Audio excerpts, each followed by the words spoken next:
একজন অদক্ষ লেবারের একটি অদক্ষ কাজ আপনাকে কতটা ভোগাতে পারে তা অনেক সময় আপনার ধারণার বাইরে চলে যায়। ফাউন্ডেশনের সময় ক্রস ব্রেসিং এবং শীট পাইলিং যথাযথভাবে না দিলে কী ধরনের দুর্ঘটনা ঘটতে পারে তা নিয়েই আজকের আলোচনা। প্রথম ঝুঁকি, সয়েল কলাপস। সঠিকভাবে শীট পাইলিং না করলে খননকৃত জায়গার দেয়াল ভেঙে পড়তে পারে। দ্বিতীয় সমস্যা, water leakage and sand boiling. Sheet পাইলের জোর ঠিকমতো না বসালে পানি ঢুকে পড়ে। পানির চাপের কারণে বালু ফেটে উঠে আসে, যাকে স্যান্ড বয়েলিং বলে, যা ফাউন্ডেশনের স্থায়িত্ব নষ্ট করে। তৃতীয়ত, স্ট্রাকচারাল ইনস্ট্যাবিলিটি। স্টিল ব্রেসিং যথাযথ না হলে শীট পাইল বাঁকা হয়ে যায় অথবা সরে যায়। এর ফলেও ফাউন্ডেশনের দেয়াল ভেঙে পড়তে পারে এবং ভবিষ্যতে ভবনের স্থায়িত্ব কমে যায়।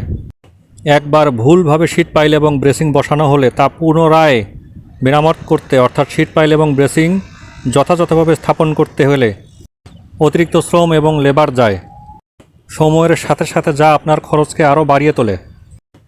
এ কারণেই শীট পাইলিং এবং ব্রেসিং যথাযথভাবে করার কোনো বিকল্প নেই, অন্যথায় এটি অনেক বড় একটি জুয়া।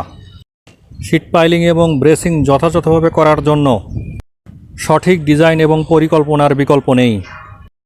এক্সক্যাভেশনের আগেই জিওটেকনিক্যাল রিপোর্ট অনুসারে শীট পাইলের গভীরতা এবং ব্রেসিংয়ের অবস্থান নির্ধারণ করা প্রয়োজন। এরপর ডিজাইন অনুসারে যথাযথ সেকশন এবং স্টিলের মান ব্যবহার করা প্রয়োজন। এরপর ম্যাটেরিয়ালস কোয়ালিটি। শীট পাইলের জোর বা কানেক্টর শক্তভাবে বসাতে হবে যাতে পানি অথবা মাটি ঢুকতে না পারে। স্টিল ব্রেসিংয়ে উচ্চমানের ওয়েল্ডিং এবং জয়েন্ট ব্যবহার করতে হবে। সঠিক ইনস্টলেশন পদ্ধতি। শীট পাইল ড্রাইভিংয়ের সময় সঠিক অ্যালাইনমেন্ট বজায় রাখতে হবে, এটি অত্যন্ত ক্রিটিক্যাল পয়েন্ট। ব্রেসিং যথাসম্ভব টাইট করে বসাতে হবে যাতে ল্যাটারাল প্রেসার নিতে পারে। এছাড়াও দক্ষ ইঞ্জিনিয়ার কর্তৃক ইন্সপেকশন এবং মনিটরিংয়ের কোনো বিকল্প নেই। কোনো প্রকার ফাটল, বাঁক অথবা সরে যাওয়া দেখা দিলে সঙ্গে সঙ্গে তা মেরামতের উদ্যোগ গ্রহণ করতে হবে। Leakage and seepage control. প্রয়োজনে ডিওয়াটারিং পাম্প ব্যবহার করতে হবে, তবুও খনন এলাকায় পানি জমতে দেওয়া যাবে না।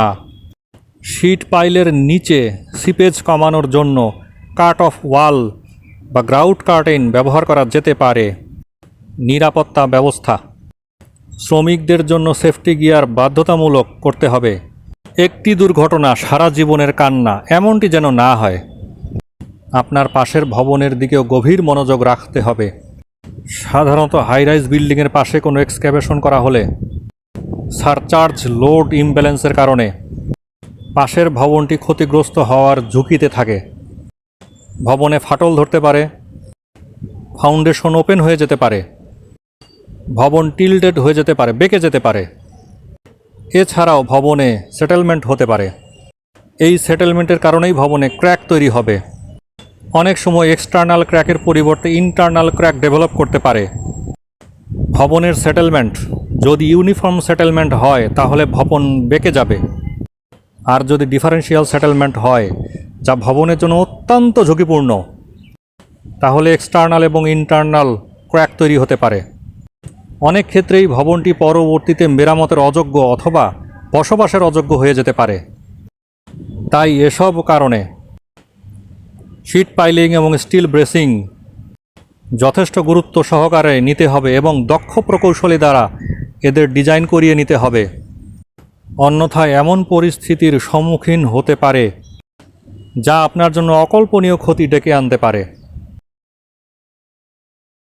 শীট পাইল এবং ক্রস ব্রেসিং সংক্রান্ত যথাযথ ডিজাইন এবং কনস্ট্রাকশন মনিটরিং সার্ভিসের জন্য ডেসক্রিপশন বক্সে দেখানো নাম্বারে যোগাযোগ করুন।